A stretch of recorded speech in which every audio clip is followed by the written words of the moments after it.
Hello everyone, कैसे हैं आप लोग।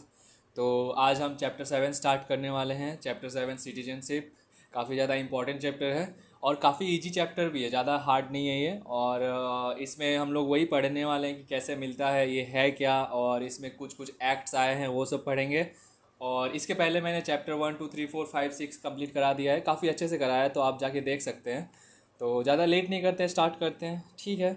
तो सबसे पहले हम अगर सिटीजनशिप पढ़ रहे हैं तो हमको ये पता ज़रूर होना चाहिए कि सिटीजनशिप है क्या। देखो, सिटीजनशिप एक ऐसा एक टाइप का, आप मान लो ना कि एक ऐसा एक कार्ड है।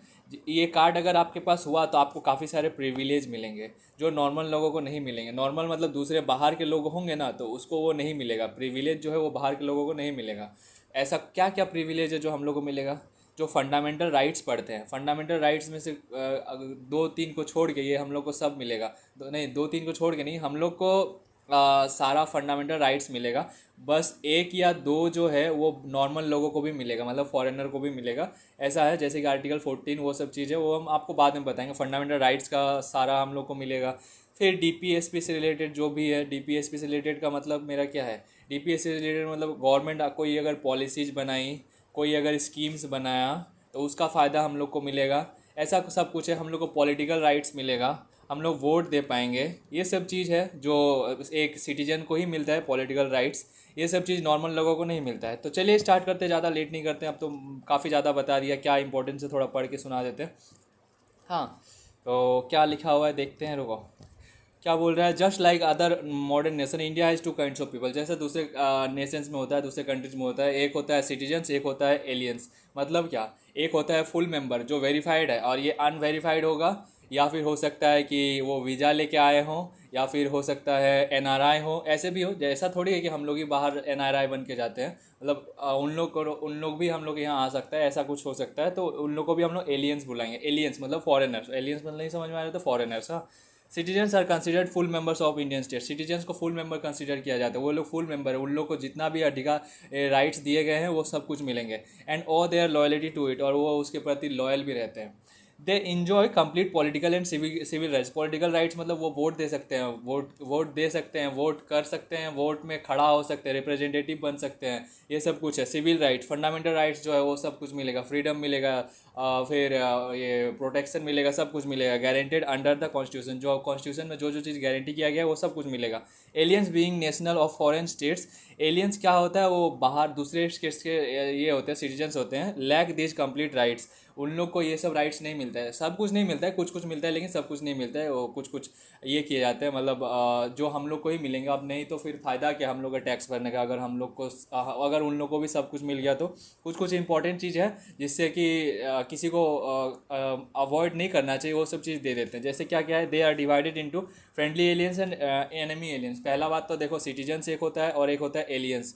एलियंस कौन होते हैं? बाहर वाले। आप नहीं समझ में आ रहा तो इसका हिंदी ये इसका मीनिंग ही जान लो। एलियंस मतलब जो दूसरी दुनिया वाले, ऐसा सोच लो। और एक होता है फ्रेंडली एलियंस, एक होता है एनिमी एलियंस। फ्रेंडली एलियंस मतलब जो इंडिया के साथ फ्रेंड में रहे, जैसे कि इंडिया के साथ फ्रेंड में है, जैसे कि फ्रांस, जैसे कि रसिया इंडिया का क्या है? फ्रेंड है। भूटान इंडिया क्या है? फ्रेंड है। तो इन लोग को हम बोलेंगे फ्रेंडली एलियंस। यार एनिमी एलियंस किसको बोलेंगे? पाकिस्तान। पाकिस्तान को हम लोग एनिमी एलियंस बोलेंगे। तो एनिमी एलियंस को कुछ और कम छूट मिलेगा, उन लोग को और थोड़ा रेस्ट्रिक्ट किया जाएगा। क्या क्या होगा चलिए देखते हैं। फ्रेंडली एलियंस तो बोल दिया कि from Nations maintaining good relation, जिसके साथ हम लोग का गुड रिलेशन है, जैसे फ्रांस, फिर Russia. Enemy aliens from nations currently in conflict, जिसके साथ हम लोग का कॉन्फ्लिक्ट हो उसे हम लोग एनिमी एलियंस कहेंगे, ठीक है। Enemy aliens don't enjoy certain legal protection, उन लोग को कुछ लीगल प्रोटेक्शन नहीं मिलता। जैसे for instance protection against detention, ये डिटेंशन वाला जो प्रोटेक्शन है, ये प्रोटेक्शन है, जैसे कि पुनिटिव डिटेंशन और प्रिवेंटिव डिटेंशन, इससे इन लोग को मतलब आज़ादी नहीं है, ये इन लोग को नहीं मिलेगा। ये इन लोग को नहीं मिलेगा, इन लोग इससे वंचित हैं। तो ठीक है, इन लोग को ये चीज़ नहीं मिलेगा। और मिलना भी कैसे चाहिए? ये हो सकता है आतंकवादी ही हो, तो ऐसे हम लोग तो भरोसा नहीं कर सकते। ठीक है। अब कुछ कुछ जो राइट्स है जो सिर्फ सिर्फ इंडियन सिटीजन्स को मिलता है, नॉट एलियंस। एलियंस को नहीं मिलता, बाहर के लोगों को नहीं मिलता। तो क्या क्या ऐसा राइट्स है ये हम लोग को मिलता है? पहला बात तो देखो, आप ये दिमाग में ज़रूर आना चाहिए कि ये हम लोग को ही क्यों मिलता है, उन लोग क्यों नहीं मिलता है? क्योंकि हम लोग टैक्स पे करते हैं। हम लोग ड्यूटीज़ को फॉलो करते हैं। ड्यूटीज़ का मतलब कुछ कुछ ऐसा ऐसा ड्यूटीज़ है, फंडामेंटल ड्यूटीज़ हम लोग अपना अपहोल्ड करने का कोशिश करते हैं। ये सब चीज़, नेशनल फ्लैग, फिर भाईचारा, यूनिटी, ये सब चीज़ क्या है, ये सब ड्यूटीज़ को हम लोग फॉलो करते हैं। और उन लोग नहीं करता है, उन लोग का अपना देश है, अपना देश में वो सब कुछ मिल रहा है उसको, तो हम लोग उसको क्यों दें, क्यों दें? इसलिए हम लोग उसको वो सब चीज़ नहीं देते। फिर भी कुछ कुछ ऐसा ऐसा राइट्स है जो नॉर्मल है, जो ह्यूमन राइट्स इसे बोला जा सकता है, मतलब कि मॉरली वो करेक्ट है, मॉरली वो देना ही चाहिए, मतलब एक धर्म के नाते कि हाँ ये सब चीज़ देना चाहिए, तो हम लोग दे देते हैं। मतलब जिसमें ऐसा नहीं है कि हम लोग अपना कुछ कुछ नुकसान करवा रहे हैं, बस दे देते हैं। तो क्या क्या राइट्स जो है उन लोगों को नहीं मिलते हैं। Discrimination is prohibited on the grounds of religion, race, caste, sex और बर्थ प्लेस। ये जो हम लोग आर्टिकल 15 है, आर्टिकल 15 क्या बोलता है कि किसी के साथ भी डिस्क्रिमिनेशन नहीं होगा। कौन सा बेसिस पे? ना तो रिलीजन, रेस, कास्ट, सेक्स और बर्थ प्लेस के बेसिस पे कुछ भी डिस्क्रिमिनेशन नहीं होगा। लेकिन फॉरेनर के साथ डिस्क्रिमिनेशन होगा, एलियंस के साथ डिस्क्रिमिनेशन होगा। बट ऐसा क्यों?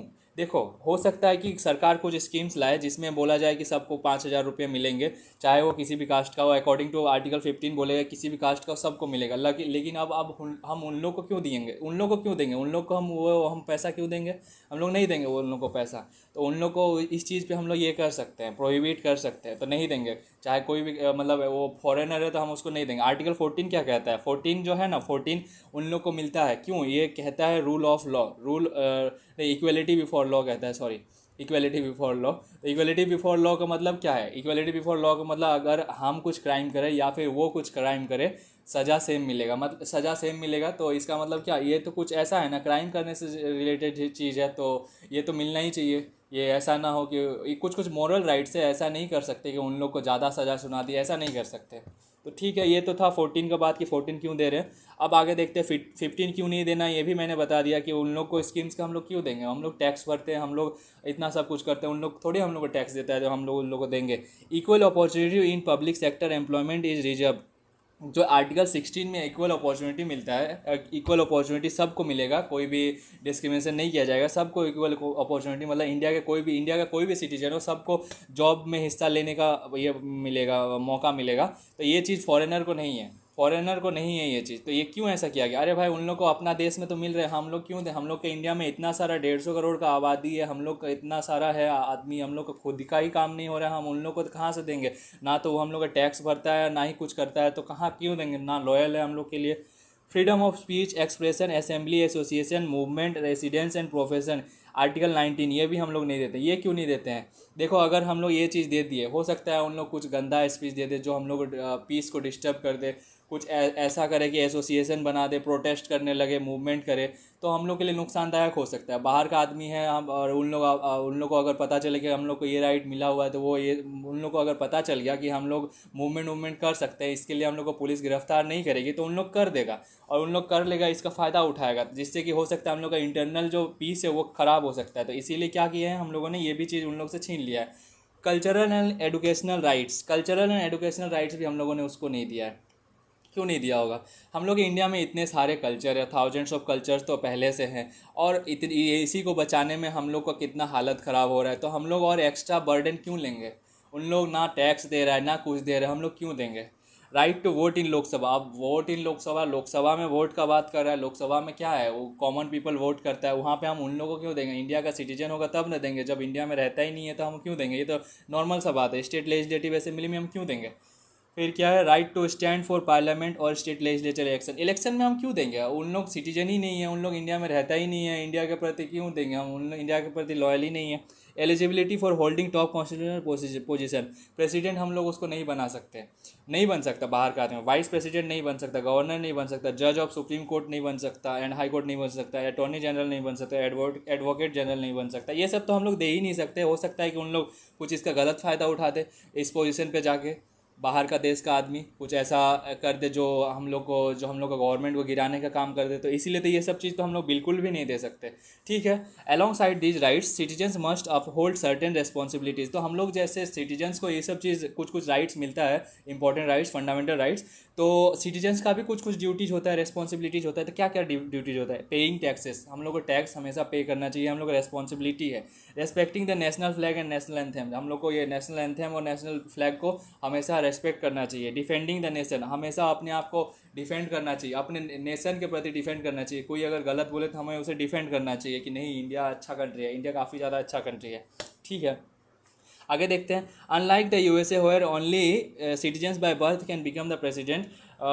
तो यूएसए में क्या है, देखो यूएसए में है ना, यूएसए में तो और हार्ड है, इंडिया से भी हार्ड है। इंडिया से कैसे हार्ड है बता रहे, यूएसए में अगर तुम वहाँ पे बॉर्न हुए हो, वहाँ पे तुम्हारा बर्थ हुआ है, तभी तुम वहाँ पे क्या हो सकते हो, प्रेसिडेंट बन सकते हो। लेकिन इंडिया में थोड़ा इसको थोड़ा सा ईजी है, थोड़ा सा।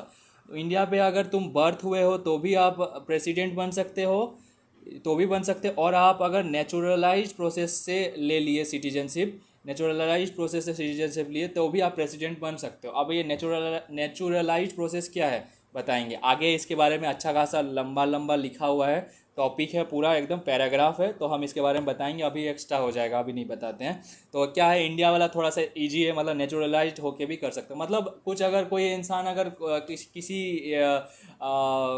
क्षेत्र में अच्छा है, कुछ मतलब अच्छा वो कला उसका आर्टिस्ट है, मतलब अच्छा कुछ है, चाहे वो म्यूजिक में, क्रिकेट में, किसी भी चीज़ में, और वो बाहर का कंट्री का है और वो इंडिया में 10 साल से रह रहा है, और वो मतलब इंडिया का सिटीजनशिप चाहता है, तो उसे वो मिल जाता है, नेचुरलाइज्ड प्रोसेस बोलते हैं उसे, तो उससे भी ले सकता है। तो वो चीज़ हम लोग आगे पढ़ेंगे, ठीक है। हाँ, तो single citizenship in India, India में सिंगल सिटीजनशिप है। जैसे अमेरिका में डुअल सिटीजनशिप है, इंडिया में सिंगल सिटीजनशिप है। इंडिया में आप कोई भी स्टेट से रहो, आपको सिंगल सिटीजनशिप ही मिलेगा। आपको वो मतलब आपका वोट का वैल्यू सेम ही है। ऐसा नहीं है कि मतलब जैसा यूएस में आपका एक वोट वहाँ का भी होता है, मतलब एक स्टेट का सिटीजनशिप मिलता है, एक सेंटर का मिलता है। इंडिया में ऐसा नहीं है, इंडिया में एक ही सिटीजनशिप मिलता है। इसका क्या क्या फ़ायदा है, क्या क्या नुकसान है, चलिए देखते हैं। नुकसान तो कुछ भी नहीं है, फ़ायदा ही है।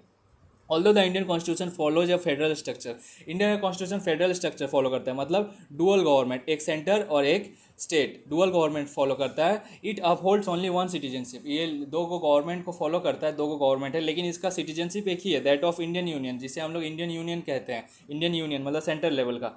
All individuals in India whether residing in states और यूनियन टेरिटरी, जितना भी इंडियंस है इंडिया का, जितना भी लोग हैं, उन लोग चाहे तो कोई भी स्टेट में रहे या फिर कोई भी यूनियन टेरिटरी में रहे, वो सब इंडियन सिटीजन है। And owe allegiance only to the union government, और उन लोग सिर्फ लॉयल किसके प्रति रहेंगे, यूनियन गवर्नमेंट के प्रति, मतलब लॉयल मतलब अच्छा रहेंगे, उन लोगों के प्रति रहेंगे। ऐसा कुछ भी नहीं है कि स्टेट्स के प्रति रहेंगे, ऐसा नहीं होना चाहिए, ऐसा कहा गया है। Unlike federal countries such as the USA और ऑस्ट्रेलिया, जैसा कि जो फेडरल कंट्रीज होता है यूएसए या फिर ऑस्ट्रेलिया को देखो, वहाँ पे जैसे डुअल गवर्नमेंट है। India does not have dual citizenship, यहाँ पे क्या है पता है, यहाँ पे डुअल गवर्नमेंट है तो यहाँ पे डुअल सिटीजनशिप है। लेकिन इंडिया में क्या है, इंडिया में क्या है, सिर्फ वन सिंगल सिटीजनशिप है। और वहाँ पे कैसा होता है, एक यूनियन का होता है, एक स्टेट का होता है। यूएसए में कैसा है, a person is a citizenship of both nations, their individual states and leading to the dual rights and obligation from national and state government. तो उन लोग का बोल रहा है कि जो वहाँ के पर्सनस होते हैं, उन लोग का जो सिटीजनशिप होता है वो दो होता है, और राइट्स भी उन लोग को दो को राइट्स मिलता है। राइट्स एंड ऑब्लिगेशन जो होता है वो डुअल राइट्स डुअल ऑब्लिगेशन, एक तो नेशनल ये फेडरल के लिए, सुप्रीम जो सेंटर के लिए, और एक होता है स्टेट गवर्नमेंट के लिए। तो उन लोग को डबल डबल मिल रहा है। This duality can lead to preferential treatment by a state, ये जो डुअलिटी है कुछ कुछ प्रिफरेंशियल ट्रीटमेंट करता है, मतलब थोड़ा सा एक तरीके से देखा जाए तो प्रीफर करने का ज़्यादा कोशिश कर रहा है, एक तरीके से डिस्क्रिमिनेट हो रहा है। मतलब यूएसए में मान लो एक है टेक्सास, और एक मान लो कि कैलिफोर्निया है, तो कैलिफोर्निया वाला आदमी टेक्सास वाले जगह पे मान लो रहता है, यहाँ पे कुछ दिन से रह रहा है, पढ़ने के लिए आया है, रह रहा है, तो यहाँ के इलेक्शन में ये वोट नहीं कर सकता। क्यों, क्योंकि इसके पास ये कैलिफोर्निया का सिटीजनशिप है, यहाँ का सिटीजनशिप नहीं है। यहाँ का अगर स्टेट इलेक्शन होगा तो नहीं कर सकता। वहीं हम इंडिया का बात करें तो इंडिया में थोड़ा सा अपोजिट है। इंडिया में मान लो कि ये यूपी है और ये है झारखंड है। हाँ, आपको ये चीज़ पता नहीं होगा थोड़ा, लेकिन अब मैं बता रहा हूँ। मान लो ये झारखंड से आके यूपी में रह रहा है, और यूपी का स्टेट इलेक्शन है, तो ये अपना अगर ये यहाँ के जो स्टेट इलेक्शन लिस्ट में अपना नाम को डाल लिया, जैसे कि वो जो वोटर लिस्ट आता है उसमें अपना नाम डाल लिया, तो यहाँ के स्टेट इलेक्शन में योगी को वोट कर सकता है। मतलब कोई किसी को भी कर सकता है, बस मैंने कह दिया, ऐसा ऐसा कुछ भी नहीं है, ठीक है। तो ये चीज़ था। ये कुछ कुछ प्रीफरेंशियल ट्रीटमेंट होता है। देखो जैसे कैसा कैसा प्रीफरेंशियल ट्रीटमेंट, वोटिंग राइट्स क्या होता है, दोनों का अलग अलग होता है, दूसरी जगह वोट नहीं कर सकता। Eligibility of for public offices, eligibility for public offices का मतलब टेक्सास का अगर आदमी है, टेक्सास वहाँ का स्टेट है, हाँ, टेक्सास का अगर आदमी है और एक है कैलिफोर्निया का, तो कैलिफोर्निया वाला आदमी यहाँ पे जॉब भी नहीं ले सकता, क्योंकि कुछ कुछ ऐसा ये दे देता है, रेस्ट्रिक्शन दे देता है कि यहाँ पे टेक्सास का आदमी ही दे सकता है। हो सकता है कुछ लैंग्वेज बेसिस पे दे दे, लैंग्वेज तो नहीं होगा, कुछ दूसरा बेसिस दे देगा कि अगर आपके पास ये लैंग्वेज है तो ही आप दे सकते हैं। ऐसा कुछ कुछ होता है, मतलब बाहर का स्टेट का आदमी यहाँ पे नहीं बैठ सकता, यहाँ पे पोस्ट, यहाँ पे ज्वाइनिंग नहीं कर सकता।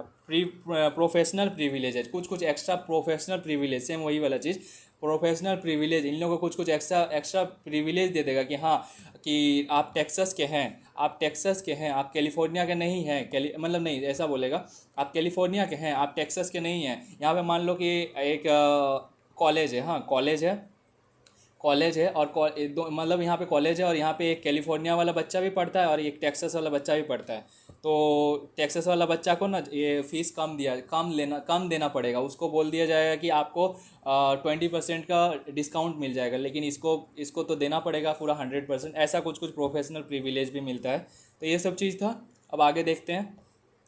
अब क्या है, such state based discrimination is avoided in India's model of single citizenship. ये सब जो स्टेट बेस्ड डिस्क्रिमिनेशन है ना, ये इंडिया में ये सब चीज़ को अवॉइड कर दिया गया है। ये सब पता था, ये सब चीज़ डिस्क्रिमिनेट कर रहा है, गंदा चीज़ होगा, तो इसलिए ये सब चीज़ नहीं है, सिंगल सिटीजनशिप कर दिया।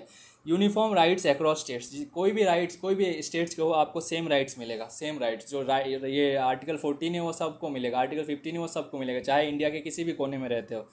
All citizens no matter where they are born और रिसाइड विद इन इंडिया, कोई ऑल सिटीजन, सभी सिटीजन, चाहे वो कहीं भी पैदा हुए हों या फिर कहीं भी रहते हों इंडिया के अंदर, enjoy equal civil and political rights throughout the nation. तो उन लोग को सेम राइट्स मिलेगा, सब सेम राइट्स मिलेगा, उन लोग सेम राइट्स को एंजॉय करेंगे, चाहे वो सिविल राइट्स मतलब कि फंडामेंटल राइट्स हो या फिर वो ये पॉलिटिकल राइट्स, वोटिंग राइट्स हो, वोटिंग राइट्स भी उन लोगों को सेम मिलेगा और सिविल राइट्स, फंडामेंटल राइट्स भी सब सेम मिलेगा। However this general principle include some exception, लेकिन इसमें भी कुछ कुछ एक्सेप्शन है। अब ये एक्सेप्शन दिया क्यों गया है, पहले तो ये जानना जरूरी है। एक्सेप्शन दिया गया है कुछ कुछ जो बहुत ज़्यादा डाउन टू अर्थ बोल सकते हैं, या फिर जो बहुत ज़्यादा डाउन है दूसरे स्टेट्स के मुकाबले, उन लोगों को अप करने के लिए दिया गया। मान लो कि ये बहुत ज़्यादा पढ़ा लिखा स्टेट है, तमिलनाडु मान लो, तमिलनाडु नहीं, केरला मान लेते, केरला बहुत ज़्यादा पढ़ा लिखा है, पूरा दुनिया जानता है।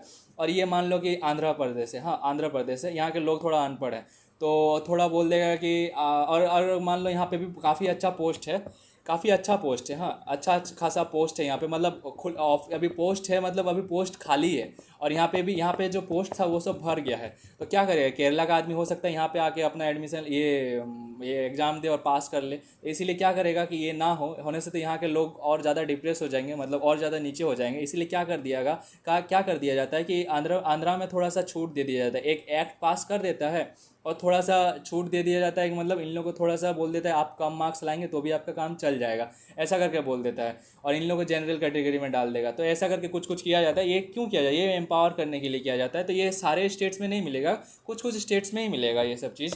तो चलिए देखते हैं, और सब के लिए नहीं है ऐसा, नॉर्मल जो कुछ कास्ट होता है उन लोग के लिए होता है।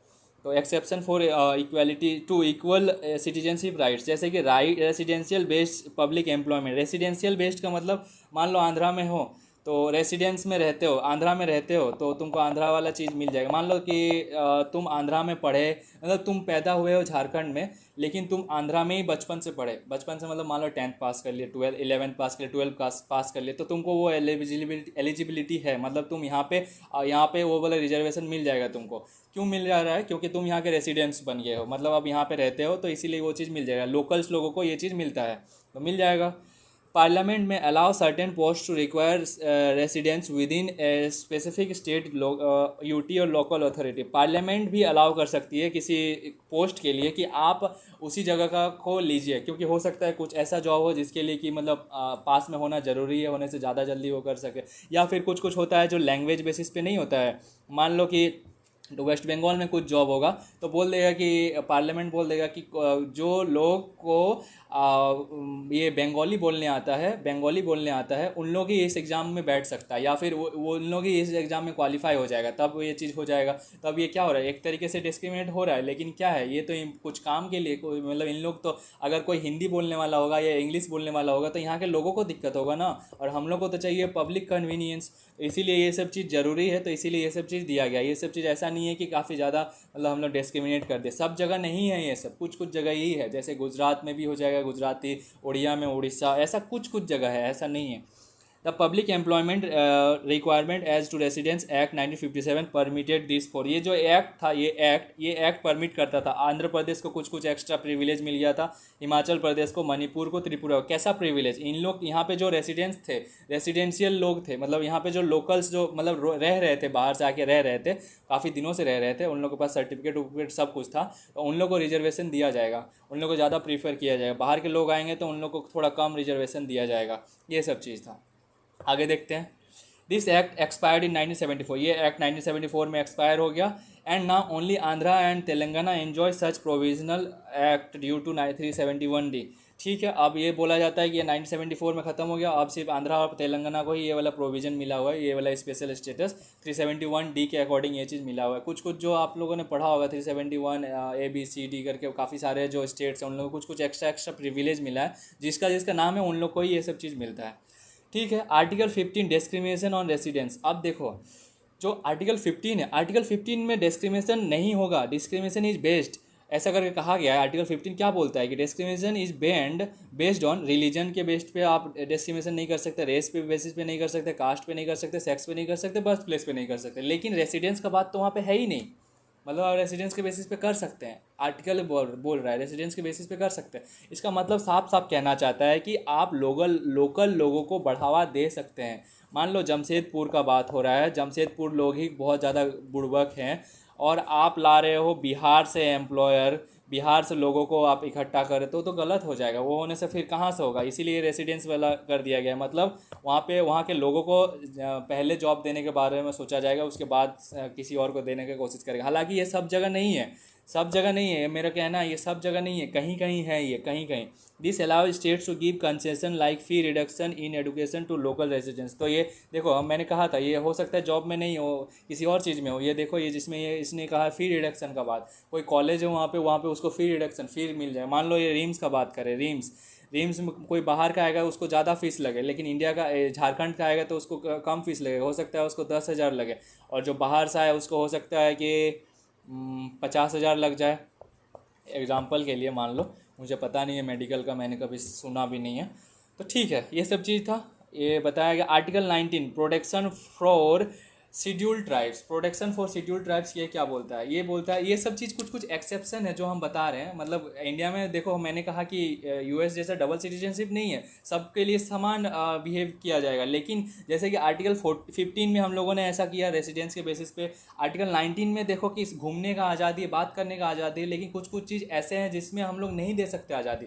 जैसे कि शेड्यूल्ड ट्राइब्स को प्रोटेक्ट करना है, तो उन लोग के लिए अगर हम लोग उन लोग की जगह को आज़ाद कर दें, मतलब बाहर के लोग वहाँ पे जाके रह सकते हैं, तो उन लोग इतने ज़्यादा मतलब बहुत सीधे साधे होते हैं। जो ट्राइब्स लोग जो होते हैं ना, उन लोग, आप कभी उन लोग से बात कीजिएगा, उन लोग बात ही नहीं कर पाते हैं। मतलब बहुत ज़्यादा, मतलब उन लोग ये रहते हैं, एक टाइप का बोलेंगे तो भौंदो टाइप का रहते हैं, मतलब नहीं अच्छे। उन लोग का दिमाग होता है, ऐसा नहीं कि दिमाग नहीं, लेकिन थोड़ा लेल्हा टाइप के होते हैं, जो बोलता है बाहर वाला सुन लेता है। उन लोग को हमेशा आप बुड़बक बना सकते हैं। तो ये शेड्यूल ट्राइब्स को प्रोटेक्ट करना होगा, नहीं तो आउटसाइडर्स हमेशा उसका ख़त्म कर देंगे, मतलब उसको बेच देंगे। Freedom to move and settle across India में भी restricted to safeguard tribal areas. तो ये फ्रीडम टू मूव जो है आर्टिकल 19 का, अक्रॉस इंडिया ये जो दिया हुआ है, यहाँ पे आप कुछ कुछ जगह नहीं घूम सकते, जैसे कि ट्राइबल एरियाज में आप नहीं घूम सकते। इसके लिए अगर फिर भी घूमना है तो आपको परमिशन लेना होगा।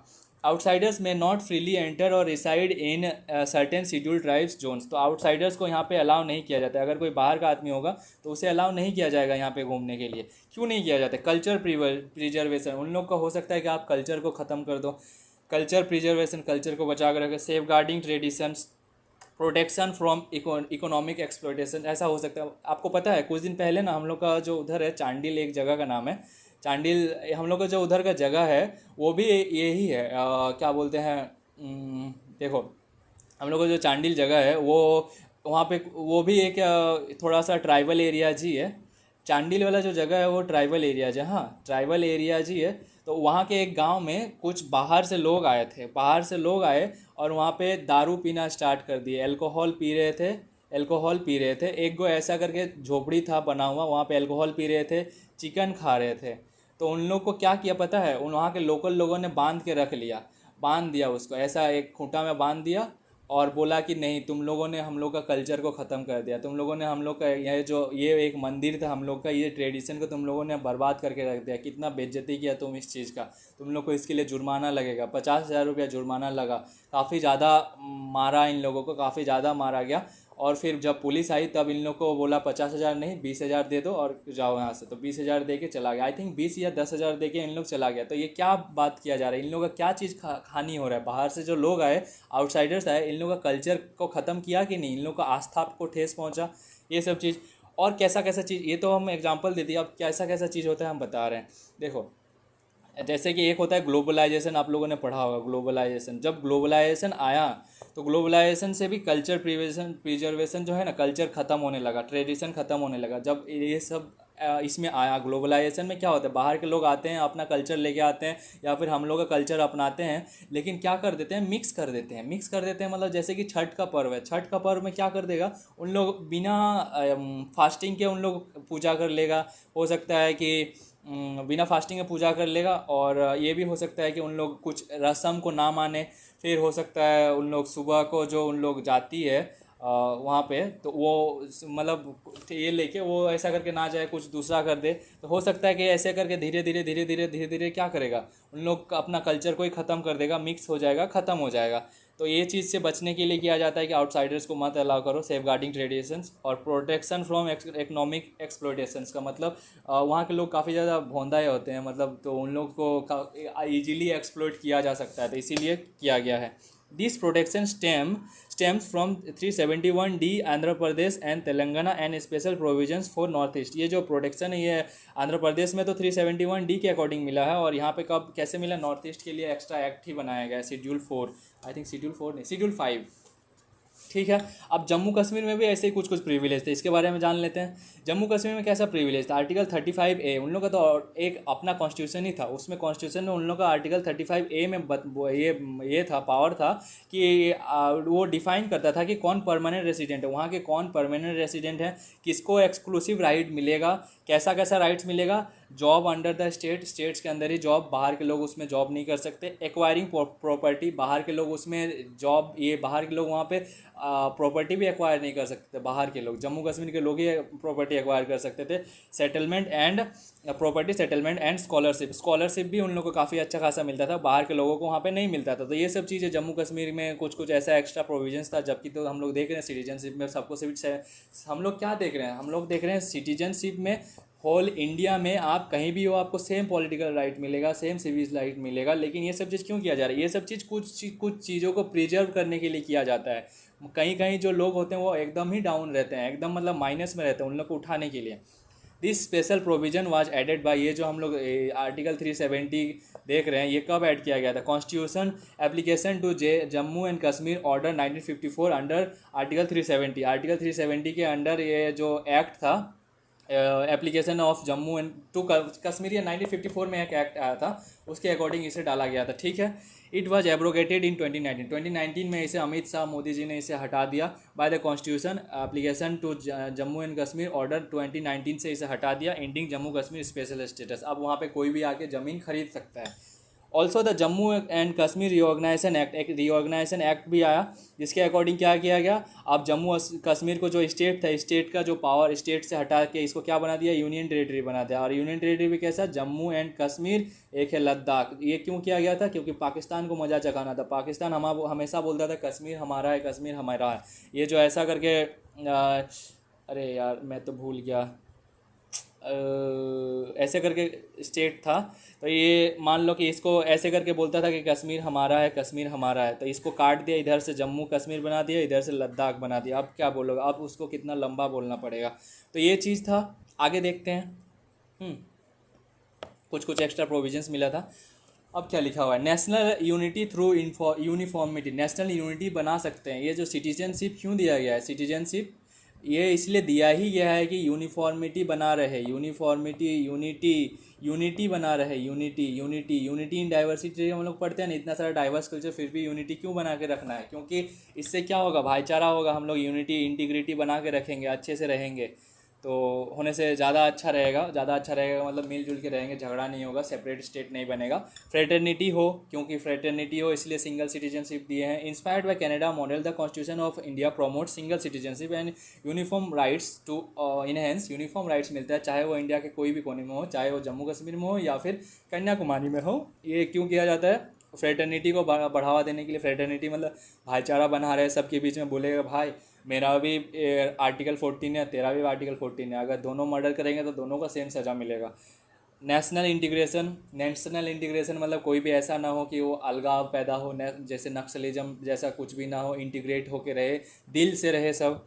ये despite the constitutional goals India still face, ये सब देखो इतना सारा मतलब फिर भी कॉन्स्टिट्यूशनल गोल ये सब पूरा नहीं हुआ है, क्या क्या चीज़ अभी भी फेस करता है। देखो इस इतना अच्छा चीज़ दिया हुआ है कि ये सिटीजनशिप देंगे तो इतना सब कुछ होगा, लेकिन अभी भी क्या होता है, अभी भी हम लोग क्या फुल्ली ये यूनिट हो चुके हैं? यूनिटी हो है हम लोग में? नहीं है, उल्टा अभी थोड़ा ज़्यादा खतरनाक हो गया है। कम्युनल राइट्स मतलब जो हिंदू मुसलमान में झगड़ा होता है, चाहे कोई भी ये धर्म में झगड़ा हो, उसे हम लोग कम्युनल राइट्स बोलते हैं। झगड़ा काफ़ी ज़्यादा होता है। क्यों क्यों हो रहा है ये सब? ऐसा क्यों ऐसा हो रहा है? देखो हम लोग जबकि क्या बोल रहे हैं, सिंगल सिटीजनशिप दिए हैं, हिंदू का भी सेम सिटीजनशिप मिल रहा है और मुस्लिम को भी सेम सिटीजनशिप मिल रहा है, सब सेम राइट्स मिल रहा है, फिर भी झगड़ा हो रहा है। ये सब किया गया था कि ताकि अगर अगर हम लोग सबको अलग अलग सिटीजनशिप देते तब तो और ज़्यादा झगड़ा होता, उन लोग तो फिर स्टेट्स का ही मांग कर लेता।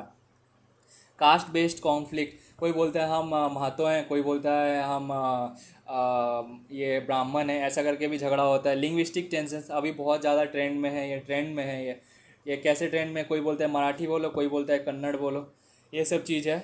एथनिक डिस्प्यूट्स, ये जो मणिपुर वाला, एक होता है रोहिंग्या कम्युनिटी और एक होता है, दोनों को डर होता है कि हम लोग, और एक होता है मैती, दोनों को डर होता है कि हम लोग का कल्चर ख़त्म होगा, तो इसीलिए क्या करता है, दोनों ही झगड़ा करता है एक दूसरे से। तो ये सब चीज़ है। अब देखते हैं, the dream of United and fully integrated Nations remains only partially fulfilled. जो ये हम लोग का ड्रीम था यूनाइटेड और फुल्ली इंटीग्रेटेड नेशन बनने का, ये अभी भी पार्शियली फुलफिल हुआ है, मतलब पूरा फुलफिल नहीं हुआ है, बट हाँ कुछ तो फुलफिल हुआ है। अगर ये सब नहीं रहता, अगर हम लोग का सिंगल सिटीजनशिप मतलब डबल डबल सिटीजनशिप रहता है, एक स्टेट का एक सेंटर का, तब तो और हालत ख़राब हो जाता हम लोग का। अब देखते हैं कॉन्स्टिट्यूशन में क्या क्या प्रोविजंस है। अब आ जाओ आप मेरे दुनिया में।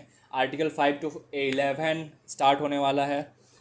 Part 2 of the constitution 5 to मतलब ये पार्ट 2 में बात करता है आर्टिकल 5 to 11 डिस्कशन सिटीजनशिप, ये कैसे हम लोग सिटीजनशिप कॉन्स्टिट्यूशन से ले सकते हैं। कॉन्स्टिट्यूशन में लिखा हुआ है, however it doesn't contain any permanent और ये डिटेल, ऐसा कुछ भी परमानेंट डिटेल नहीं दिया है इसमें। 5 to 11 में ऐसा ही बात किया गया है जिससे कि मतलब उस टाइम के लोगों को, 1947 में पार्टीशन जब हुआ था ना, उस टाइम के लोगों को किसको सिटीजन देना है किसको नहीं देना है उसके बारे में बात करता है। बाद में बोल देता है कि पार्लियामेंट ही इसके बारे में कानून बनाएगी और जैसा सिचुएशन होगा उस हिसाब से इन लोग काम करेंगे। तो ये पार्लियामेंट को पावर दे देता है। तो इसमें क्या क्या है फिर भी पढ़ लेते हैं, इंपॉर्टेंट तो नहीं है उतना लेकिन पढ़ लेते हैं, थोड़ा इंटरेस्टिंग तो है। तो देखते हैं क्या क्या है।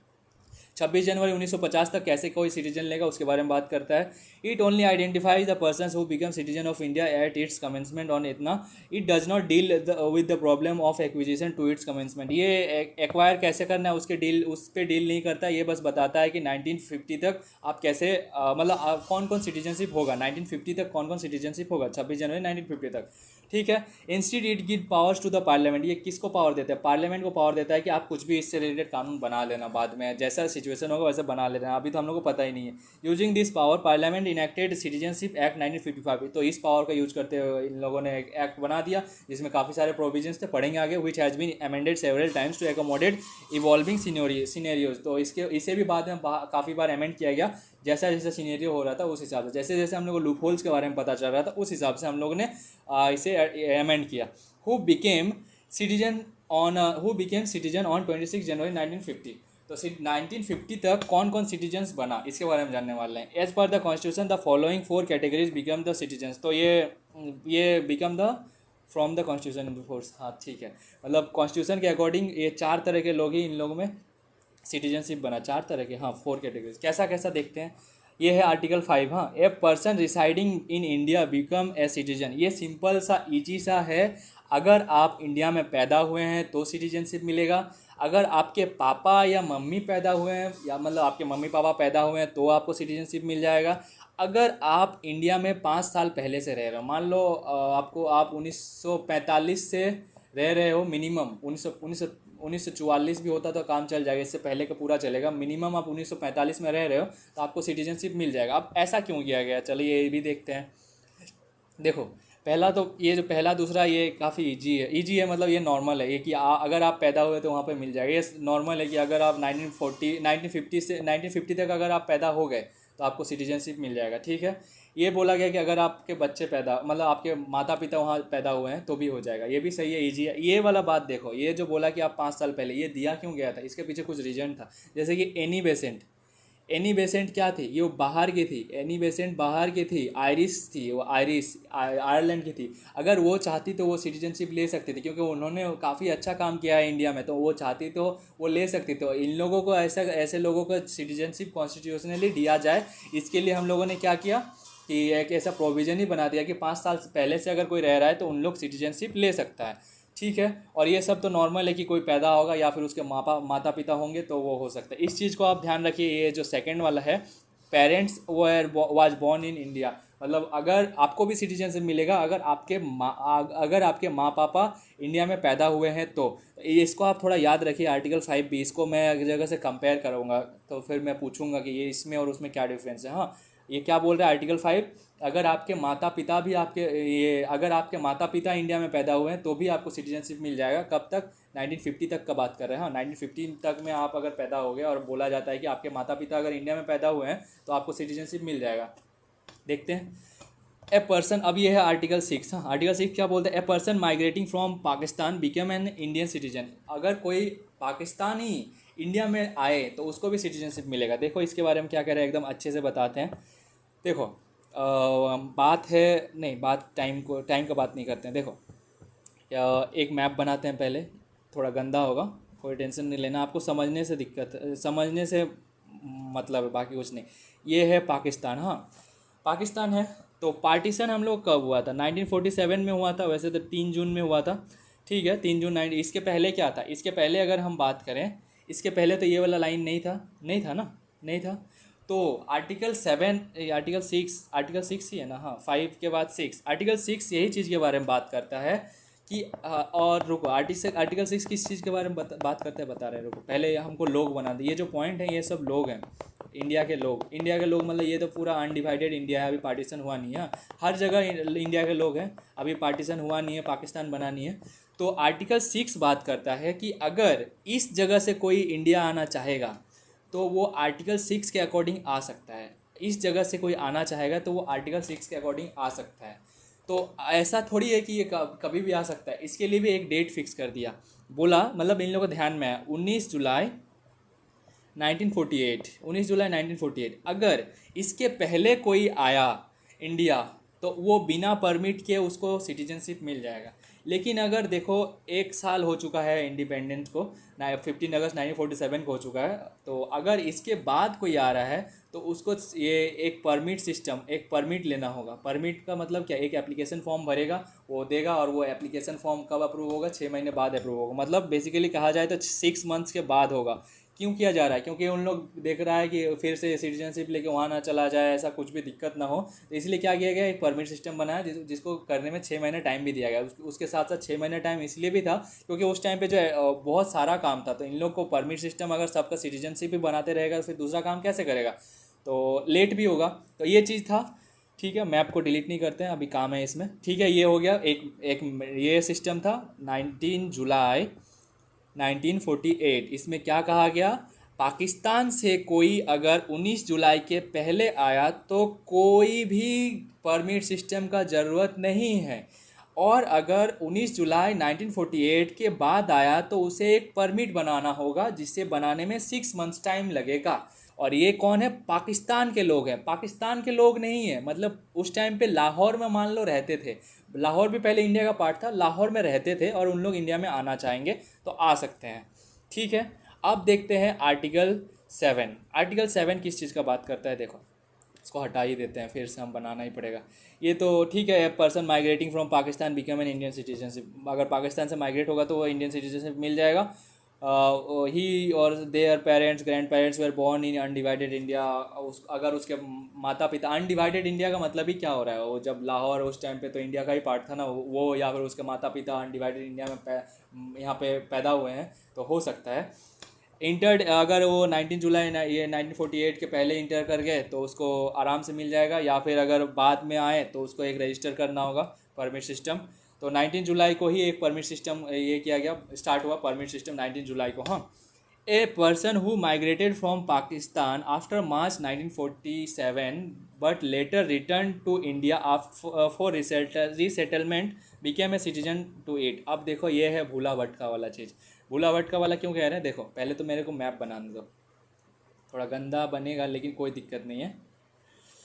ठीक है, ये है मान लो, और इसके साथ साथ ये है पाकिस्तान। हाँ, मान लो कोई आदमी यहाँ से यहाँ गया, हाँ, और यहाँ जाके इसको पसंद नहीं आया। हो सकता है कि इन लोग को इसको टॉर्चर किया गया, हो सकता है कि देखा कि बहुत ज़्यादा खून खराबा हो रहा है तो हम जाएंगे वापस, हो सकता है कि इन लोग को यहाँ पे दुकान नहीं मिला तो ये गया था, अब बोलेगा कि हमको यहाँ पे मेरे को सूट नहीं किया, हम वापस आना चाहते हैं, तो ये ऐसे करके वापस आएगा, ऐसे करके वापस आएगा, दोबारा आएगा। हाँ, एक बार गया आया, और ये कब तक आ जाएगा, मतलब कब तक आएगा, देखो लिखा हुआ a person who migrated to Pakistan after 1 March 1947।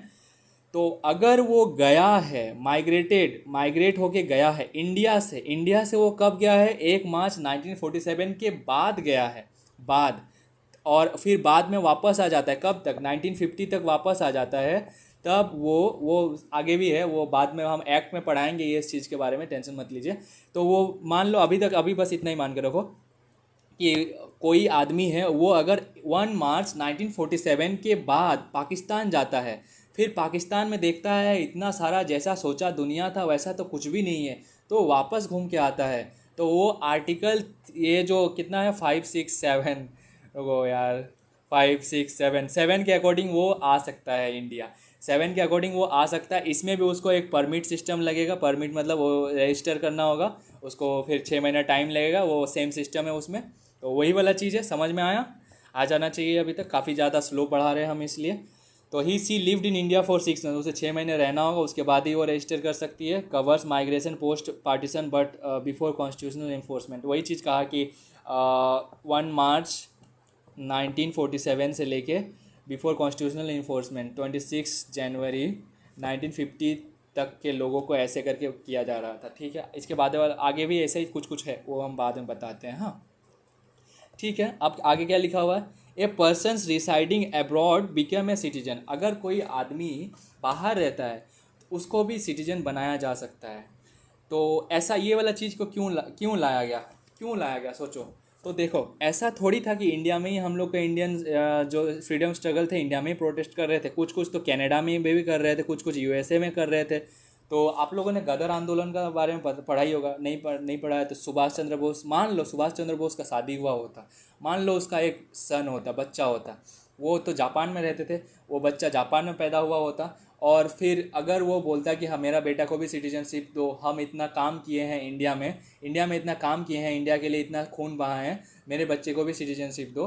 हालांकि ये मर चुके हैं, अगर मान लो जिंदा होते और ऐसा करके मांगता तो क्या हम उन्हें नहीं देते, हमको तो देना पड़ता, फिर हम कैसे देते, कॉन्स्टिट्यूशनली तो इसमें कुछ लिखा हुआ नहीं है कि कैसे दिया जाए, क्योंकि ये बच्चा बाहर पैदा हुआ है, फिर कैसे दे सकते हैं, तो ऐसा बात होता तो नहीं, ऐसा नहीं कर सकते। इसके लिए हम लोगों ने एक आर्टिकल ही बना दिया। कैसा आर्टिकल है, आर्टिकल 8। आर्टिकल 8 क्या कहता है, आर्टिकल 8 कहता है a person residing abroad become a citizen.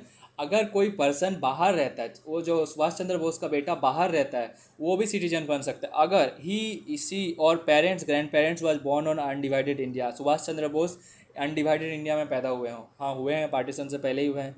Was registered as a citizen by Indian diplomatic और कंसुलर ऑफिसर, और ये रजिस्टर किया जाएगा किसके द्वारा, इंडियन डिप्लोमेटिक या फिर कंसुलर ऑफिसर, ये एक ऑफिसर होते हैं जो ये सिटीजनशिप देते हैं, तो उन लोग से ये कराया जाएगा, साइन कराया जाएगा। Even before the constitution began, constitution began होने से पहले, ये मतलब 1950 जो 26 जनवरी 1950 जो था ना, उसके पहले का ही बात कर रहे हैं। हाँ, ठीक है, this provision support the Indian diaspora abroad to obtain Indian citizenship. ये क्या करता, ये जो इंडियन स्ट्रगलर थे, मतलब इंडियन फ्रीडम स्ट्रगल, उन लोग को सपोर्ट कर रहा था, उन लोग को सपोर्ट कर रहा था कि मतलब बाहर में रहते हुए भी आप इंडियन सिटीजनशिप को अडॉप्ट कर सकते हैं। समरी देखो क्या है, एकदम शॉर्ट से बोलेंगे, 5, 6, 7, 8 क्या क्या पढ़े। पहला वाला में पढ़े हम लोग, दोज वो लिविंग इन इंडिया, जो इंडिया में रहता है, चाहे वो इंडिया में पैदा हुआ हो या फिर उसके पापा मम्मी पैदा हुए हो या फिर वो 5 साल पहले से रहता हो, ये सब चीज़ था। माइग्रेट्स फ्रॉम पाकिस्तान, अगर वो पाकिस्तान से इंडिया आ रहे हो, मतलब मान लो पहले उसका घर लाहौर में था, लेकिन जब पार्टीशन हुआ, लेकिन मान लो, रुको फिर से सुनो, मान लो उसका घर पाकिस्तान में था, लाहौर में था, लेकिन वो था हिंदू, और हिंदू था तो वो सोचेगा कि अब हम मुस्लिम स्टेट में क्यों रहेंगे, हम जाएंगे इंडिया, इंडिया आ जाता है तो उन लोग को दिया जाएगा। माइग्रेंट्स वो रिटर्न फ्रॉम पाकिस्तान, भूला भटका वाला, एक बार गया पसंद नहीं आया दोबारा आया, ठीक है। पीपल ऑफ इंडियन ओरिजिन, अगर over Indian origin living overseas, Indian origin का सुभाष चंद्र बोस का बेटा का खून क्या है, इंडिया का ही खून है, लेकिन वो रह रहा है बाहर ओवरसीज, दूसरे समुद्र पार रह रहा है, तो उन लोग को भी दिया जाएगा, ठीक है। अब देखते हैं एडिशनल कॉन्स्टिट्यूशनल प्रोविजंस, एडिशनल कुछ और एक्स्ट्रा चीज़ है, मतलब वही है आर्टिकल 9 क्या है देखते हैं। Other essential clause related to Indian citizenship, any person voluntary acquiring citizenship of another country ceases to be Indian. तो क्या बोल रहा है आर्टिकल 9 बोलता है, अगर आपने बाहर का सिटीजनशिप लिया, फॉरेन सिटीजनशिप लिया, तो इंडिया का सिटीजनशिप जो है ऑटोमेटिक कैंसिल हो जाएगा। मतलब ये कहना क्या चाहता है, मतलब ये कहना चाहता है, मान लो आप कनाडा का सिटीजनशिप ले लिए, कनाडा में रह रहे थे, कनाडा का सिटीजनशिप आपने किसी भी तरीके से ले लिया, तब ऑटोमेटिकली इंडिया का सिटीजनशिप आपका ख़त्म हो जाएगा, ख़त्म ये हो जाएगा, ठीक है, कोई दिक्कत नहीं है। ये चीज़ होना ही चाहिए, डबल सिटीजनशिप क्यों देंगे, होने से वो दोनों जगह का पॉलिसी का स्कीम्स का फ़ायदा उठाएगा ना, ठीक है। Every citizen who is citizen of India shall continue to be such citizen subject to the provision of any law made by parliament. तो आर्टिकल 10 है ये, आर्टिकल 10 कहता है आपका जो सिटीजन है वो हम तब तक बचा रहेगा जब तक आप पार्लियामेंट्री लॉज को, मतलब लीगल लॉज को फॉलो करेंगे। लीगल लॉज को फॉलो करेंगे का मतलब कुछ भी गलत काम नहीं करेंगे, कुछ ऐसा काम नहीं करेंगे जिससे कि आपका ये छीना जा सकता है, तो ऐसा कुछ भी गलत काम नहीं करेंगे, तब तक आपका जो सिटीजनशिप है वो रहेगा, ये रहेगा ही रहेगा, ठीक है। और वो गलत काम कौन सा होगा वो पार्लियामेंट डिसाइड करेगी कि वो गलत काम कौन सा होगा, ठीक है। Parliament has exclusive power to make laws related to acquisition termination, तो ये है आर्टिकल 11। आर्टिकल 11 क्या बोलता है, article 11 gives the parliament to ये gives the exclusive power to make laws. तो मतलब पार्लियामेंट के पास फुल पावर है, वो अपने टाइम के अकॉर्डिंग, मतलब जैसा सिचुएशन होगा उस सिचुएशन के अकॉर्डिंग अपना कानून बना सकती है सिटीजनशिप के लिए, एक्विजिशन के लिए, एक्वायर कैसे किया जाए, टर्मिनेट कैसे किया जाए, किसी का सिटीजनशिप को ख़त्म कैसे करे, इसके लिए भी वो ये लॉ बना सकती है। ऑफकोर्स ये सबको लगेगा, किसी एक के लिए नहीं लगेगा। And all other matters related to citizenship, और ऐसा कुछ भी मैटर होगा सिटीजनशिप से रिलेटेड, वो सबका कानून पार्लियामेंट ही बनाएगी, जैसा सिचुएशन आएगा उस हिसाब से बनाएगी, ठीक है। तो इसीलिए वो उस लॉ को देखते हुए, आर्टिकल 11 को देखते हुए इन लोगों ने 1955 में एक कानून बना दिया। 1955 में क्या कानून बनाया देखते हैं, enacted to address all the matters of acquisition and loss of citizenship. तो आफ्टर 1950, तो 26 जनवरी 1950 के पहले तक तो ये आर्टिकल 5, 6, 7, 8, 9, 10, 11 फुलफ़िल कर रहा था, हाँ। लेकिन इसके बाद वाला को फुलफ़िल करने के लिए हम लोग को एक एक्ट चाहिए था। क्यों एक्ट चाहिए था, चलिए देखते हैं क्या क्या एक्ट लाए हैं, वो भी देखते हैं, क्योंकि उसमें काफ़ी सारे लूपहोल्स थे। अब तो हम लोग पार्टीशन तो हो गया, अब हम लोग का अगर किसी को सिटीजनशिप देना होगा तो कैसे देंगे, ये सब चीज़। This act has undergone multiple amendments adapting to changing condition. ये काफ़ी ज़्यादा अमेंड हुआ, क्योंकि हाँ वो सिचुएशंस में काफ़ी सारे लूपहोल्स थे, थोड़े करके उसे सुधारा गया। Originally it even included A provision of Commonwealth citizenship. इसमें तो पहले जब था ना 1955 में जब आया था, इसमें कॉमनवेल्थ सिटीजनशिप दे दिया था। कॉमनवेल्थ सिटीजनशिप ये क्या होता है पता है, एक ग्रुप होता है जिसमें काफ़ी सारे कंट्रीज हैं, तो उन लोग के आदमी भी, उन लोग के जो मेंबर्स हैं, उन मेंबर्स मतलब उन लोग के लोग, उन लोग के देश के लोग इंडिया आके उन लोग को भी फुल सिटीजनशिप मिल रहा था। तो ये तो काफ़ी ज़्यादा गलत हो रहा है। लेकिन ये बाद में पता चला कि ये तो कॉमनवेल्थ को देने का तो कुछ मतलब नहीं है, बाहर के लोगों को हम क्यों देंगे, हम लोग को टैक्स थोड़ी भर रहा है। तो इसीलिए क्या किया गया, ये चीज़ को हटाया गया, 2003 में अमेंड करके ख़त्म कर दिया गया। और कॉमनवेल्थ के बारे में जानना है तो आप मेरा पीछे का वीडियो देखिए। मैं तो हमेशा आपसे कहूँगा कि अगर आप मेरा वीडियो देख रहे हैं तो आप प्लीज़ प्लेलिस्ट 1 से देखिए, आपको सब कुछ समझ में आएगा, एक एक लाइन समझ में आएगा, ठीक है। Modes of acquiring citizenship. तो ये 1950 में एक्ट बना, 1955 में एक्ट बना, उसमें बताया गया कि आप कैसे कैसे सिटीजनशिप ले सकते हैं। तो बताया गया पहला बाय बर्थ। बाय बर्थ, अगर आप इंडिया में पैदा हुए हैं तो आपको कैसे कैसे सिटीजनशिप मिलेगा, वो चीज़ के बारे में मतलब लिखा हुआ, मतलब बाय बर्थ मिलेगा तो कैसे मिलेगा। नॉर्मल लिख दिया था। ये काफ़ी ज़्यादा इसमें लूप होल, इतना ज़्यादा लूप होल था ना, इसका इतना ज़्यादा फ़ायदा उठाया पाकिस्तानियों ने, काफ़ी सारे लोगों ने। मतलब इसमें ऐसा हो रहा था कि कोई आदमी घूमने आया टूरिस्ट के जैसा, मान लो कि ये आ गया पाकिस्तान का या फिर अफ़गानिस्तान का आया, एक पति पत्नी आया, हाँ पति पत्नी आया, मान लो आया, हाँ उन लोग ताजमहल देख रहा था। ताजमहल देखते देखते वो उसकी मतलब, और वो प्रेग्नेंट थी, ताजमहल देख रही थी, और ताजमहल देखते देखते उसका पेट में दर्द उठने लगा। तो उसको फिर बोलता है कि हमको ये कराना होगा, डिलीवरी कराना होगा। डिलीवरी कराती है तो उसको सिटीजनशिप मिल जाता था अकॉर्डिंग टू ये एक्ट। तो मिल गया सिटीजनशिप, तो ये तो गलत नुकसान हो जा रहा है। तो ये फिर भी पता है आपको ये कितना दिन तक चला, 1987 तक ये चीज़ चला है। 1987 तक ऐसे ही करके कितना सारा उन लोगों ने आतंकवादियों को डाला है, यहाँ पे घुसाया है पाकिस्तानियों ने।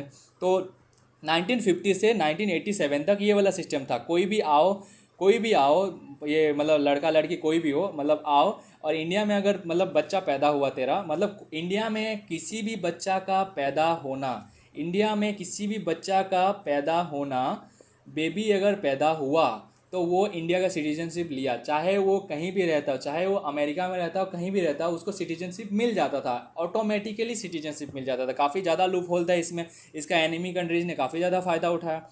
अब इसके बाद इसको रिफॉर्म कैसे किया गया, citizenship by birth irrespective of parents nationality. इसमें पेरेंट्स का नेशनलिटी नहीं देखा जाता था, चाहे वो पाकिस्तानी हो, अफगानिस्तानी हो, या फिर एक पाकिस्तानी, एक अफगानिस्तानी, एक अमेरिकन, मतलब तीन को नहीं, एक पाकिस्तानी, एक अफगानिस्तानी, या फिर एक अमेरिकन, एक जापानी, ऐसा कुछ भी हो, सबको मिल जाता था, मतलब उस बच्चे को मिल जाता था ऑटोमेटिक। अब दूसरा क्या है, फिर मतलब 1987 में पता चला कि ये तो काफ़ी ज़्यादा गलत हो रहा है, पाकिस्तान वाले तो घुस रहे, लेकिन इस टाइम भी इन लोगों के पास उतना दिमाग नहीं था। इन लोगों ने क्या किया, इन लोगों ने बोला कि दो को पेरेंट्स था ना, दो को पेरेंट्स में से एक को हमेशा मस्ट भी इंडियन होना चाहिए, दूसरा वाला कोई भी चलेगा, बाहर का आदमी चलेगा, लेकिन एक इंडियन होना चाहिए। इन लोगों ने ये सोचा ही नहीं कि ये भी तो पाकिस्तानी हो सकता है। ऐसा नहीं हो सकता क्या कि पाकिस्तानी वाला आदमी प्लान बना के इंडिया के जो लड़कियां हैं, या फिर मान लो जम्मू कश्मीर में ऐसे करके घुस के वहाँ के उन लोगों को पटा के या फिर जो भी करके शादी कर लिया, शादी करके बच्चा कर लिया, ऐसा क्या नहीं कर सकता है? ऐसे करके भी तो अपना वो फैला सकता है साम्राज्य। तो ये चीज़ के बारे में सोचा ही नहीं उन लोगों ने, ये चीज़ के बारे में ध्यान ही नहीं दिया। ये चीज़ ध्यान में आया 2004 में। 2004 तक ऐसे ही चला, citizen by birth irrespective of parents nationality. मतलब क्या, 2004 तक ऐसे ही चला, कोई भी आदमी रहेगा। तो फिर 2004 में क्या हुआ, 2004 में एक चेंज लाया गया, हालांकि 2003 में ही था, लेकिन 3 में एक्ट बना था, 2004 में इन्फोर्स हुआ था, तो उसी का हम लोग बात करेंगे, इन्फोर्स का, एक्ट का बात नहीं करेंगे। तो 2004 में क्या बोला, 2004 में बोला citizens only if one parents is, ये तो 2004 तक था। ये 2004 के बाद क्या हुआ, 2004 के बाद बोला वो दोनों पेरेंट्स सिटीजन होने चाहिए। दोनों पेरेंट्स, अगर कोई बच्चा इंडिया में पैदा हो रहा है और उसको इंडियन सिटीजनशिप मिलना है, तो वो या तो दोनों पेरेंट्स इंडियन हो, या फिर कोई एक पेरेंट इंडियन है और दूसरा पेरेंट कोई दूसरा नेशनल का हो। ऐसा ना हो कि वो ये इमिग्रेंट हो, इलीगल इमिग्रेंट। इलीगल माइग्रेंट का मतलब क्या होता है, हो सकता है कि वो डोंकी रूट से आया है, हो सकता है वो डोंकी रूट का मतलब ही हो गया कि बॉर्डर को क्रॉस करके आया है, या फिर हो सकता है वो वीज़ा मान लो 6 महीने का था, वो ज़्यादा दिन रुक के आया है, ज़्यादा दिन रुक गया, ऐसा भी हो सकता है। तो उसको हम लोग इलीगल माइग्रेंट बोलते हैं, मतलब चोरी छुपे मान लो ना, इलीगल तरीके से वो आया है, उन लोग भी नहीं हो सकता। इसका भी फ़ायदा उठाया जाता था क्योंकि। तो देखो अब थोड़ा हम इसको समराइज करते हैं। 1950 से 1987 तक क्या था, बोथ पेरेंट्स ये था, बोथ पेरेंट्स। फिर उसके बाद 1987 से 2004 तक एनी वन हो, मतलब बोथ पेरेंट्स का मतलब दोनों पेरेंट्स कहीं के भी हो सकते हैं, कहीं के भी हो सकते हैं, मतलब कहीं के भी हो, कोई चलेगा, कहीं के भी हो चलेगा। यहाँ पे क्या बोला, कोई एक इंडियन हो, any one Indian. Both parents बोलने से आप समझ नहीं पाएंगे, बोथ पेरेंट्स एनीथिंग या कुछ भी लिख दो ना, छोड़ दो, और इसमें एनी वन कोई एक इंडियन होना चाहिए। फिर 2004 में क्या बोला गया, 2004 में बोला गया, और 2004 से अभी तक चल रहा है, ये बोला गया कि या तो बोथ शुड बी इंडियन, या फिर one Indian and one another nationalist citizen, ऐसा करके, मतलब इमिग्रेंट ये नहीं होना चाहिए। क्या नहीं होना चाहिए? इलीगल इमिग्रेंट्स नहीं होना चाहिए, इलीगल माइग्रेंट नहीं होना चाहिए, इलीगल माइग्रेंट नहीं होना चाहिए। मतलब देखो समझ में आ गया होगा। कहाँ गया? 1950 से ये था कि कोई भी आए बच्चा पैदा करे, हो सकता है। 1987 से 2004 तक इसमें बोला गया है कि आप एक गो को हिसाब से कर सकते हैं। और 2004 से बोला गया कि मतलब एक गो को कर सकते हैं। तब इसमें भी लूप होल खोज लिया कि कोई इलीगल माइग्रेट करके इंडिया आ जाता था, तो इसको भी हटाया गया कि 2004 से अभी जाके सही है। अब देखते हैं दूसरा, बाय डिसेंट। ये तो देख लिए थे सारा कि इंडिया में बच्चा पैदा हो रहा था तो क्या है, या इसमें हम लोग क्या क्या देखे कि पहले देखे कि अगर बाहर के कोई भी एक लड़का लड़की आए यहाँ बच्चा पैदा किए तो उसको सिटीजनशिप मिल जा रहा था। फिर उसके बाद एक इंडियन और एक बाहर का हो तो या उसमें भी पैदा हो रहा था। हालांकि उसमें क्या हो रहा था कि एक इंडियन और दूसरा क्या हो रहा था, कोई मतलब खुफिया लोग होते थे पाकिस्तान के, ऐसे करके काफ़ी ज़्यादा इस लूप होल का फ़ायदा उठाया गया। फिर 2004 में इसको ख़त्म किया गया। बोला गया कि आपको एक अच्छा सिटीजनशिप होना होगा, अच्छा मतलब एक लीगल सिटीजनशिप होना होगा किसी भी देश का। उसमें हम लोग देख लेंगे कि वो पाकिस्तान का नहीं है, पाकिस्तान को तो वीज़ा ही नहीं दिया जाता है। फिर उसके बाद वही इलीगल इमिग्रेंट्स को हटाया गया। 2004 से वही चीज़ चल रहा है। अब देखते हैं अब उसके बाद क्या लिखा हुआ है। चिल्ड्रेंस ऑफ फॉरेन डिप्लोमेट्स और एनिमी एलियंस। फॉरेन डिप्लोमेट्स का मतलब जो एम्बेसी में नहीं बैठते हैं, जैसे कि हम लोग के इंडिया के सारे कंट्री में एम्बेसी में अपना अपना इंडियंस लगे हुए हैं IFS ऑफिसर, तो वैसे सारे कंट्री के भी तो इंडिया में हैं, काफ़ी सारे हैं, कम से कम 200 होंगे। तो क्या उन लोगों को मिलेगा? नहीं मिलेगा। उसके साथ साथ एनिमी एलियंस, पाकिस्तान के लोगों को भी इंडिया का सिटीजनशिप नहीं मिलेगा बाय बर्थ वाला। अब बाय डिसेंट, वंस वंस ये क्या है? बाय डिसेंट के बारे में ये क्यों आया ही क्यों? वंस वाला क्यों किया गया अगर बाय बर्थ था? देखो ऐसा नहीं हो सकता कि हर कोई इंडिया में ही पैदा हो सकता है कि वो लंदन में पैदा हो रहा है, बहुत पैसा है, वो लंदन में पैदा हो रहा है, तो क्या इसे नहीं दिया जाएगा? नहीं दिया जाएगा। इसीलिए बाय डिसेंट कहा गया। मतलब अगर वो इंडियन ओरिजिन का है, मतलब उसके वंशज इंडियन हैं, तो उसे दिया जाएगा। ठीक है, देखते हैं क्या लिखा हुआ है बाय डिसेंट। ये इसीलिए ये बाय डिसेंट के अलावा हम इसको ऐसा करके ऑब्लिक लिख देते हैं, not by birth. Not by birth होगा। अगर वो बर्थ नहीं है इंडिया में तो उसको कैसे सिटीजनशिप मिलेगा? तो चलिए देखते हैं। Citizenship is passed on to children outside India based on their parents status. तो पेरेंट्स के स्टेटस के पे दिया जाता था, मतलब नॉट बाय बर्थ नहीं, नॉट बर्थ इन इंडिया लिखना होगा ना। हाँ sorry, north birth in India, not birth in India. India में पैदा नहीं हुआ है, बाहर में पैदा हुआ है, तो क्या होगा? तो बोला गया देखो 1950 से 1992 तक क्या था कि अगर मतलब ये वंश किसके आधार पर देखा जाता है ये भी तो देखना चाहिए। जो हम लोग का सोसाइटी है वो पेट्रियार्कल सोसाइटी है, पेट्रियार्कियल सोसाइटी, और हम लोग का जो कॉन्स्टिट्यूशन है वो सबको इक्वली बताता है। तो 1950 से 1992 तक क्या था? वंश किसके अकॉर्डिंग देखा जाता था? पापा के अकॉर्डिंग देखा जाता था, फादर के अकॉर्डिंग। अगर उसके पापा इंडियन है, अगर पापा इंडियन है और वो पैदा कर रहे हैं बच्चा लंदन में, कहीं भी हो सकता है, USA में भी हो सकता है, कहीं भी पैदा कर रहे हैं, तो उसको वो जो सन है, सन को भी वो मिल जाएगा। क्या मिल जाएगा? सिटीजनशिप मिल जाएगा पापा के आधार पर। लेकिन 1992 में क्या हुआ? 1992 में कुछ वोमेन कमीशन ने ये कर दिया, बोला कि तुम लोग ये कर रहे हो, फेमिनिज्म थोड़ा सा दिखाया, बोला कि इंडिया में तो इक्वलिटी है, तो फिर आप ऐसा क्यों रखे हैं कि खाली पेट्रियार्कियल ही होगा, मेट्रियार्कल क्यों नहीं हो सकता? फिर 1992 में इसे चेंज किया गया।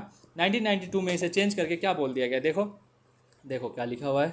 After 10 December 1992 citizens if their parents was an Indian citizenship. 1992 में कहा गया कि कोई भी, चाहे वो फादर हो या फिर वो मदर हो, कोई भी अगर वो इंडियन सिटीजनशिप है उसके पास, किसी एक कोई भी एक अगर इंडिया के वंश का है, मतलब अगर उसका वंशज, अगर उसका जो माता पिता हैं वो इंडिया से रिलेट करते हैं, कोई भी हो, चाहे वो मदर का हो या फादर का हो, कोई भी हो, तो उन लोग का काम चल जाएगा, वो बेटा को सिटीजनशिप मिल जाएगा। काफ़ी ज़्यादा इजी हो गया इस चीज़ का।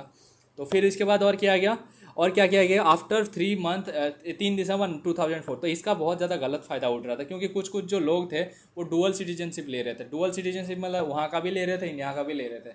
तो इसमें क्या किया गया? 3 दिसंबर 2004 के बाद मस्ट मीट एडिशनल कंडीशन। इसके साथ साथ एक और कंडीशन डाला गया, क्या?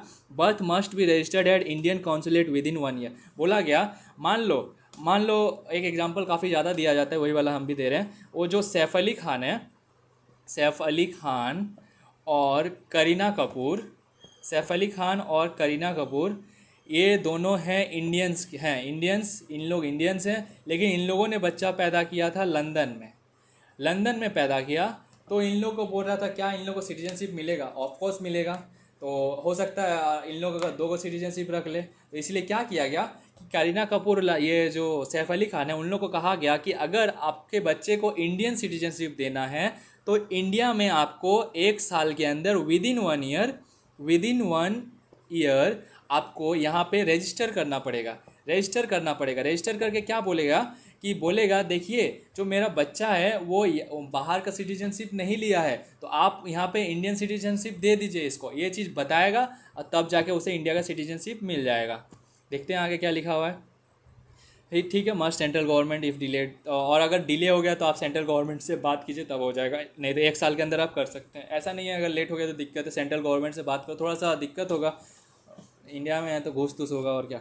And undertaking is required that the child does not hold the foreign passport. Undertaking एक गारंटर जैसा ये एग्रीमेंट देना पड़ेगा कि वो फॉरेन पासपोर्ट नहीं है उसके पास, तो आप यहाँ पे दे सकते हैं, हमको मतलब मिलना चाहिए। ठीक है, और क्या लिखा हो, if A minor holds dual nationality, और फिर भी मान लो कि कोई एक माइनर है, मतलब 18+ नहीं है वो, 18+ नहीं है वो, उसके पास डुअल नेशनलिटी है, इंडिया का भी है, और ये सब चीज़ इसी के कारण हो रहा था, ये जो 1992 में कहा गया था ना, इसके कारण काफ़ी ज़्यादा ये चीज़ हुआ था। तो इंडिया का भी है और मान लो कि इंग्लैंड का भी है इसको मिला हुआ, दोनों का इसको मिला हुआ है। तो ये मान लो 18+ नहीं है, मान लो इसका एज 17 है, हाँ, they must renounce foreign citizenship within 6 month of turning 18 to retain Indian citizenship. अगर मान लो कोई ऐसा बच्चा है, मान लो कि राहुल नाम है उसका, राहुल नाम है, और उसका कितना एज हो गया, 18 हो गया, हाँ, अब वो एडल्ट बन गया, आज ही एडल्ट बना है, हाँ, तो उसको अभी जाके मतलब विद इन 6 मंथ्स के अकॉर्डिंग, 6 मंथ्स के अकॉर्डिंग नहीं, विद इन 6 मंथ्स वो उसे रिनाउंस करना होगा फॉरेन सिटीजनशिप को, मतलब रिजेक्ट करना होगा, कौन सा सिटीजनशिप को, जिस सिटीजनशिप को वो नहीं रखना चाहता है। अगर वो इंडिया का सिटीजनशिप को रखना चाहता है तो फॉरेन सिटीजनशिप को उसे रिजेक्ट करना होगा। कब?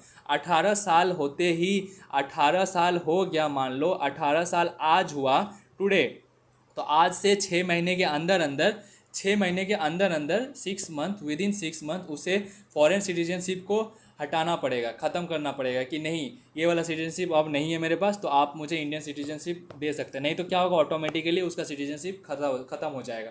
ठीक है, कल से हम ये वाला देखते हैं। टाइम काफ़ी ज़्यादा हो गया, आज मैं काफ़ी ज़्यादा स्लो था, लेकिन मैं सोचा कि आपको ज़्यादा समझ आए, इसीलिए कल से रजिस्ट्रेशन स्टार्ट करेंगे। काफ़ी ज़्यादा ईजी है, ज़्यादा हार्ड नहीं है, तो आप थोड़ा रिवाइज कर लीजिएगा अगर आपको दिक्कत हो। ठीक है, थैंक यू। रुको यार।